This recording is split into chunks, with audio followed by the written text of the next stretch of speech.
इस वीडियो में मैं डिस्कस करूंगा मैंने अपने AWS certified developer associate certificate कैसे पास किया और उसके लिए कुछ फ्री रिसोर्सेज और आप कैसे प्रिपेयर कर सकते हैं। तो सबसे पहला आता है कि AWS डेवलपर एसोसिएट एग्ज़ाम है क्या। अगर आप एक सॉफ्टवेयर इंजीनियर हो या डेवऑप्स इंजीनियर हो तो सब सारे सिस्टम सब क्लाउड पर रहता है, तो उनको डिज़ाइन बिल्ड और मेंटेनेंस के लिए AWS अपने सर्टिफिकेशंस देता है। तो उनको पास करके आपको जॉब्स में थोड़े एडवांटेजेस मिलता है और कंपनीज एक्सपेक्ट भी करते हैं कि आपका कुछ लेवल पे ही सर्टिफिकेट्स होने चाहिए। तो इसीलिए AWS डेवलपर एसोसिएट एग्ज़ाम होता है।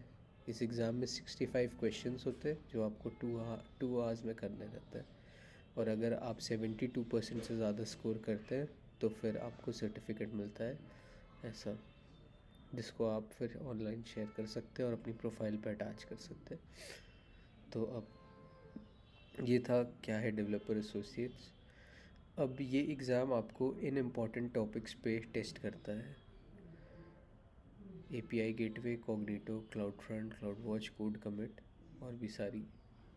तो अब मैंने अपना एग्ज़ाम प्रिपेयर किया था स्टीफन मैरिक के यूडेमी कोर्स से और ट्यूटोरियल डोजो के प्रैक्टिस टेस्ट से। लेकिन स्टीफन मैरिक का यूडेमी कोर्स कुछ ज़्यादा ही इन डेप्थ है, तो आप इसको स्किप कर सकते हो।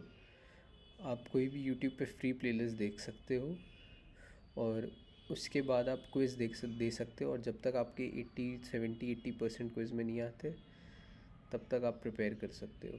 तो मैंने यही अप्रोच अपनाई थी और इससे मेरे को 2 to 3 मंथ्स लगे।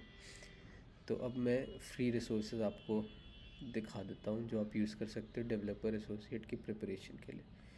ये हैं डेवलपर एसोसिएट के नोट्स सारे टॉपिक्स के। जब आपने सारी वीडियोस देख ली तो आप इनको गो थ्रू कर सकते हैं, और हर बार क्विज़ देने से पहले आप गो थ्रू कर सकते हैं, अपनी नॉलेज बढ़ा सकते हैं। फिर ये रही प्लेलिस्ट जो आप डेवलपर एसोसिएट के लिए देख सकते हैं। इस प्लेलिस्ट को देखने के बाद आप इन नोट्स को गो थ्रू कर सकते हैं और फिर उसके बाद आप क्विज़ दे सकते हैं।